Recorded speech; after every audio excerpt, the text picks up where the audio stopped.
রাত ৩টা ১৭ minute Rangpur medical college হাসপাতালের আইসিইউ ৩ ইউনিটে হঠাৎ ডাক্তার রিজওয়ান শুনলেন কেউ তাকে নাম ধরে ডাকছে, রিজওয়ান ভাই, রিজওয়ান ভাই। কিন্তু পাশে তো কেউ নেই। সিসিটিভিতে পরে দেখা গেল ডাক্তার রিজওয়ানের পাশে দাঁড়িয়ে একজন সাদা অ্যাপ্রন পরা তরুণী ডাক্তার, অথচ সেই মেয়েটা ৩ মাস আগেই আত্মহত্যা করেছিল।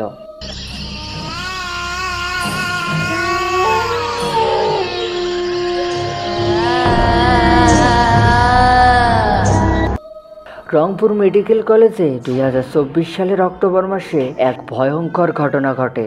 ইন্টার্নি করতে আসে এক তরুণী, নাম ছিল ডক্টর আনিকা রহমান। সদ্য এমবিবিএস শেষ করে হাসি মুখে ইন্টার্নিতে যোগ দিয়েছিলেন। স্মার্ট, দয়ালু আর সবার প্রিয় ছিল আনিকা। কিন্তু কে জানতো তার ভেতরে জমে আছে এক অসহনীয় মানসিক যন্ত্রণা।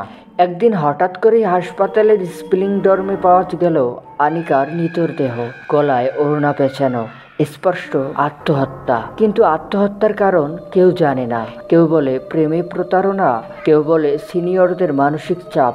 ডায়েরিতে শুধু একটা লাইন লেখা ছিল, আমি কারো জন্য নয়, নিজের জন্য হারালাম।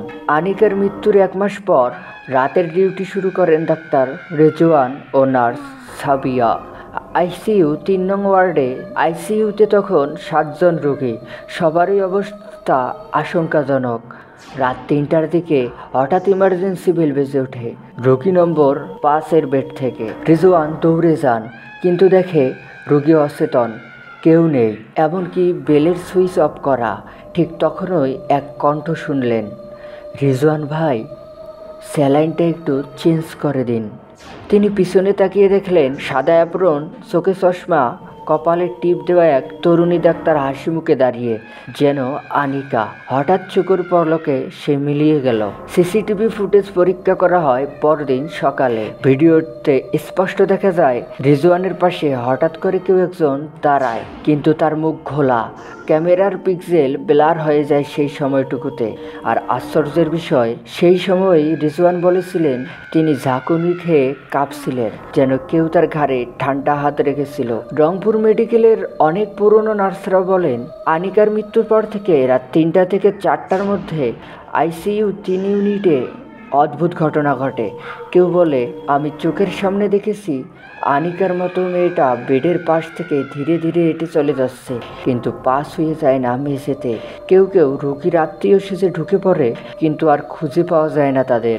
এইসব ঘটনার কথা লুকিয়ে ফেলা হয়েছে হাসপাতালের রেকর্ড থেকে।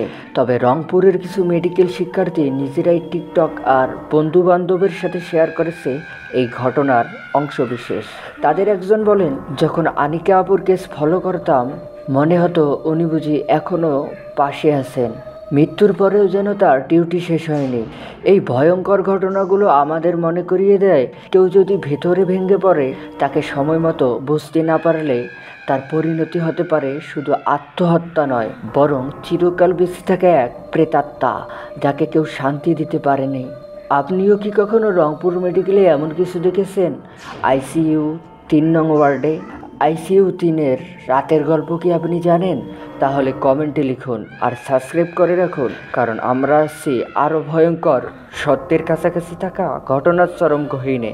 এটা দ্য ইয়াসিন শো, যেখানে ভূতেরাও চুপচাপ বসে দেখে। আর হ্যাঁ, ঘুমানোর আগে দরজাটা বন্ধ করে নেবেন। ও হ্যাঁ, আরেকটা চেক করে নেবেন, বেডের নিচে কেউ নেই তো।